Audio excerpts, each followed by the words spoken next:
সেই পুরীধামের মাটিতে দাঁড়িয়ে অতি প্রাতকাল গৌরহরি আমার জগন্নাথ দর্শনে বিভোর। জগন্নাথ দর্শন করতে করতে ভক্তগণের দিকে তাকিয়ে বলছে, ভক্তগণ তোমরা সকলে আমার সঙ্গে বলো। কি বলবো প্রভু? তোমরা বলো, প্রভাত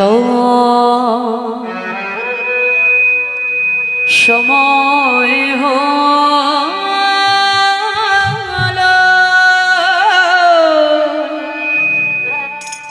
কৃষ্ণ কৃষ্ণ বলো। প্রভাত সময়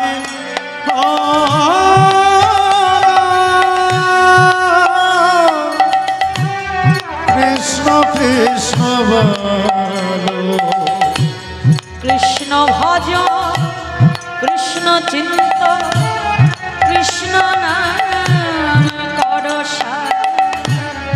নাম বিনা করি যে গতি নাহি।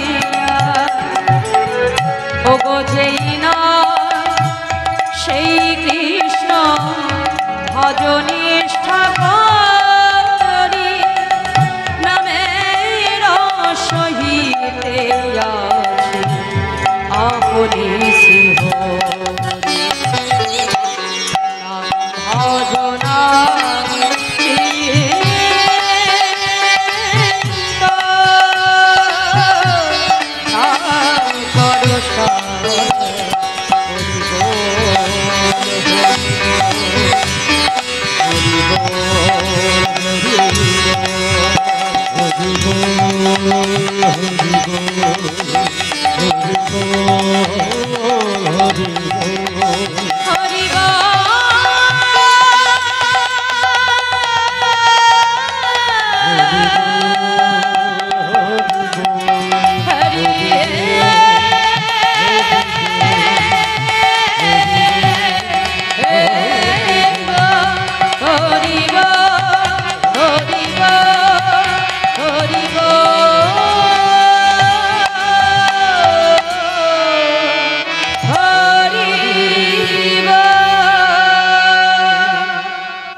প্রভুর পশ্চাতে এসে দাঁড়ালেন অগণিত ভক্ত।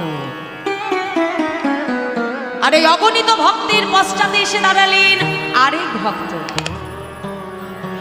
ধীরে ধীরে গৌরহরি সেই ভক্তের কাছে এসে বলছে, এই যে কি নাম তোমার? আগে প্রভু আমার নাম গোবিন্দ ঘোষ। কোথা থেকে এসেছো? দয়াময়, আমি যে সেই অগ্রদ্বীপের মাটি থেকে এসেছি। কার কাছে এসেছো? প্রভু আমি যে তোমার কাছে এসেছি। আমার কাছে কেন এসেছো?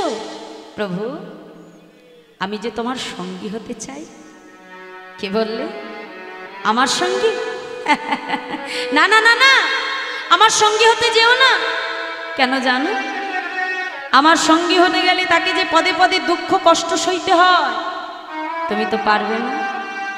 যাও যাও, সময় থাকতে তাড়াতাড়ি ঘরের ছেলে ঘরে ফিরে যাও। যেই না বলেছে গোবিন্দ ঘোষ ছুটে এসে গৌরহরি চরণটাকে জড়িয়ে ধরল। প্রভু আমি তোমার সঙ্গী হব বলে আজ আমার সর্বস্ব ছেড়ে আমি তোমার কাছে এসেছি। দয়াময়, আজ তুমি আমাকে ফিরিয়ে দিচ্ছ। প্রভু দয়াময়, তুমি ছাড়া যে এই জগতে আমার বলতে কেউ নাই। প্রভু গোবিন্দ ঘোষকে দেখবা মাত্রই গৌরহরি পূর্বলীলার কথা মনে পড়ে। এই গোবিন্দ ঘোষ পূর্ব জন্মে কে ছিলেন? মা অষ্টসখীর এক সখী, যার নাম রঙ্গদেবী সখী। যেদিন বৃন্দাবনে আমার গোবিন্দ রাসলীলা করেছিলেন, মন দিয়ে শুনবেন, সেই রাসমঞ্চে ঠিকই যতজন গোপী ততজন কৃষ্ণ। এখন সবাই মনে মনে চিন্তা করছে বধূ আমার, আর যেই না চিন্তা করলো বধূ আমার, গোবিন্দ আমার কি করলেন? সঙ্গে সঙ্গে রাধারানীকে নিয়ে রাসমঞ্চ ছেড়ে অন্তর্ধান। আর যেই না অন্তর্ধান হয়ে গেলেন মা, সঙ্গে সঙ্গে আমার রাধারানী তার বধূকে হারিয়ে গভীর বনের মধ্যে নয়ন জলে বক্ষ ভাসি একাকী ক্রন্দন করছে।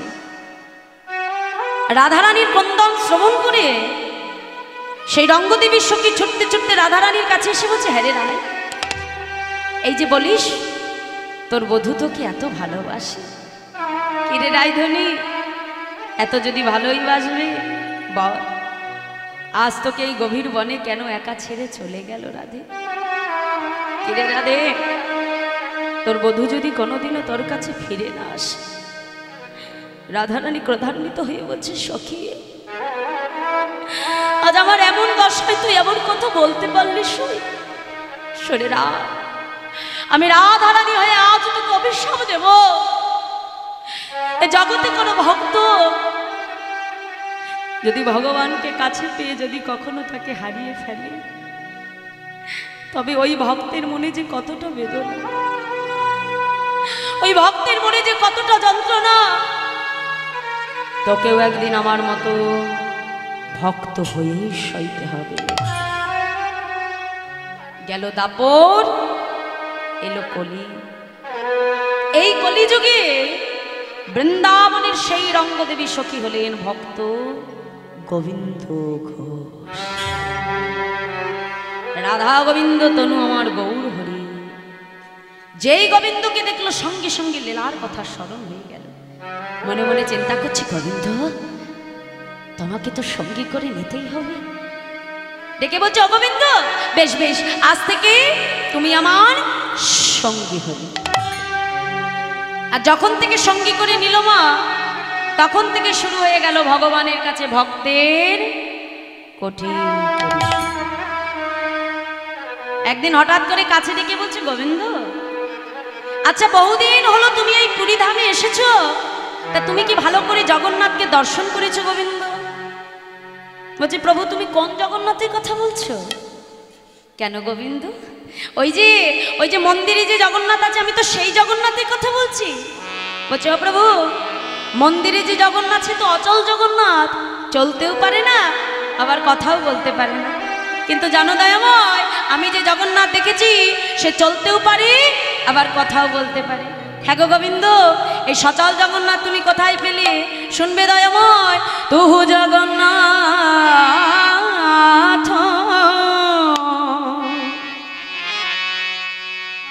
এই জগতে কহন ওসে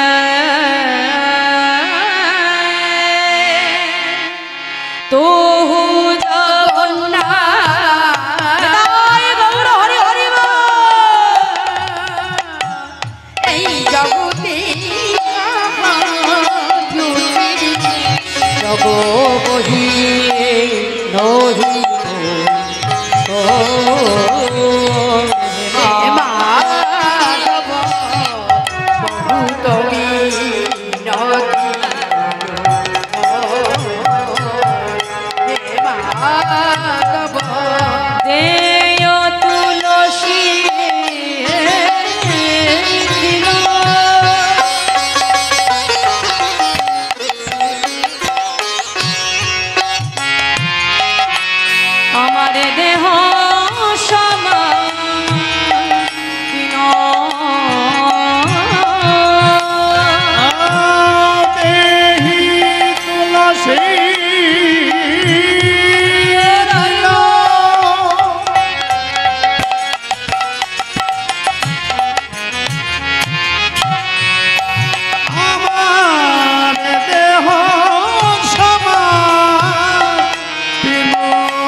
দয়া যেন না ছাড়ো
আসিতি না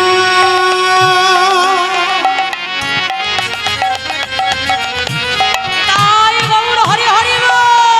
আমার দেহ সমার্পিত দয়া যেন না ছাড়ো মোর হে মাধব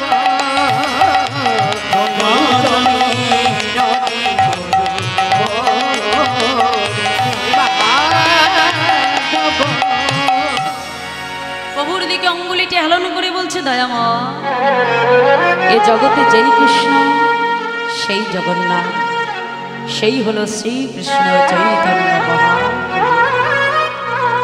যেই না বলেছে গোবিন্দ ঘোষের কথা শুনে আমার গৌর হরি মৃদু মৃদু হাসতে লাগে। দেখে বলছি বাবা, এই যে গোবিন্দ শোনো শোনো, বলছি আমার মনে একটু তীর্থ ভ্রমণের বাসনা হয়েছে। হ্যাঁ গো গোবিন্দ, তুমি কি আমার সঙ্গে যাবে? তা ভগবান যেখানে ভক্ত তো সেখানে বাবা, কি তাই তো? আজ এখানে আমার প্রভু আছেন বলে ভক্ত সমাগম, কি মা তাই না? কাল যখন হরিনামের হাট ভেঙে যাবে আর ভক্ত সমাগম হবে? হবে। আজকে গৌর হরি তীর্থ ভ্রমণে যাবে শুনে যত নীলাচলবাসী ছিল তারাও আমার প্রভুর সঙ্গে তীর্থ ভ্রমণের উদ্দেশ্য বাহির হল। সকল ভক্তকে সঙ্গে লয়ে মনের আনন্দে আমার প্রভু তীর্থ ভ্রমণে যাচ্ছে। কেমন ভাবে? আনন্দে নাচ আজ সঙ্গে ভক্ত গৌর কিশোর নিতাই গৌর হরি হরি বল।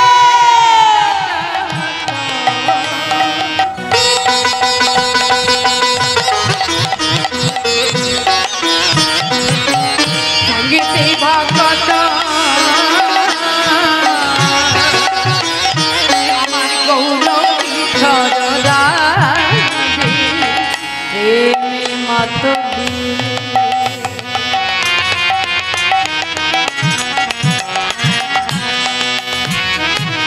করে হোলা হলে নীলাচল পুরী মাঝে মাতুলে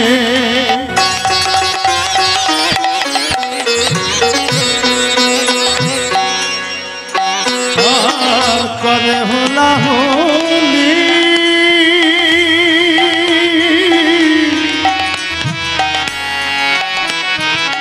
লীলা চল পুরি নাচে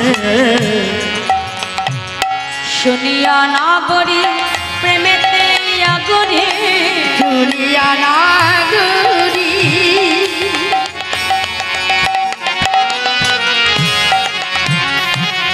শুনিয়া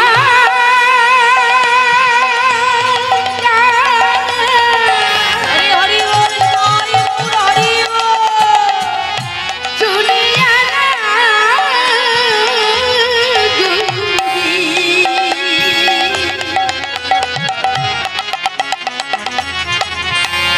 শুনিয়া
গৌরহরি যখন তীর্থ ভ্রমণে যাত্রা করলো, সামনে আমার গৌরহরি, পেছনে আসছে আমার অগণিত ভক্ত। তা আজকে হঠাৎ করে পথে যেতে যেতে গোবিন্দ ঘোষকে আবার প্রভু কাছে ডাকলো, এই যে অগোবিন্দ, শোনো, তুমি যে আমার সঙ্গে তীর্থ ভ্রমণে যাচ্ছ, তা তোমার মনে কি কোনো বাসনা আছে? কি গো মায়েরা, বাসনা আছে তোমাদের মনে আছে? হ্যাঁ বলো, বাসনা আবার কার মনে না থাকে, তাই না? সংসারী জীব আমরা, প্রতিনিয়ত তো মনে বাসনা থাকে। রাধে রাধে। দেখো এখন যেমন বাসনা অনেকের মনে, কারোর মনে বাসনা যে আমি কীর্তন শুনবো, কারোর মনে বাসনা আমি কখন সেবা করবো, আর কারোর মনে বাসনা কখন যে আমি ওর ঘুমাতে যাবো। রাধে রাধে। হরি বল। ও মাইরা, এই যে হরি কথার কি মাহাত্ম্য জানো? শ্রীল প্রভুপাদের কাছে একদিন তার শিষ্য প্রশ্ন করলো, প্রভুপাদকে, যিনি ইসকনের প্রতিষ্ঠাতা, 70 বছর বয়সে যে সুদূর আমেরিকার বুকে যিনি হরিনাম প্রচার করেছেন, সেই পাশ্চাত্য দেশে বাবা, যেখানে সবকিছু উলটপালট, আমাদের দেশের বঙ্গীয় শিক্ষা যেখানে নাই, সেই পাশ্চাত্য দেশের মানুষ তারা অঙ্গে শাড়ি পরে খোলকরতার সঙ্গে লয়ে দাদা সঙ্গে তিলক সেবা করে হরি বলছে, আর আমাদের দেশের মানুষ হয়ে করুণার অবতার দয়াল নিতাই গৌরকে কাছে পেয়ে, ঘরের ছেলেকে ঘরে পেয়ে আমরা তাকে চিনতে পারলাম। সূর্য উঠলো আমাদের ঘরে, কিন্তু ঘুম ভাঙলো তাদের ঘরে। তারা আমাদের শিক্ষাটাকে নিয়ে নিল, কিন্তু আমরা সেটা পারলাম না। মা, আমরা উল্টে পাশ্চাত্য শিক্ষা নিয়ে মাতামাতি করছি। এত সহজ নয় গো মা।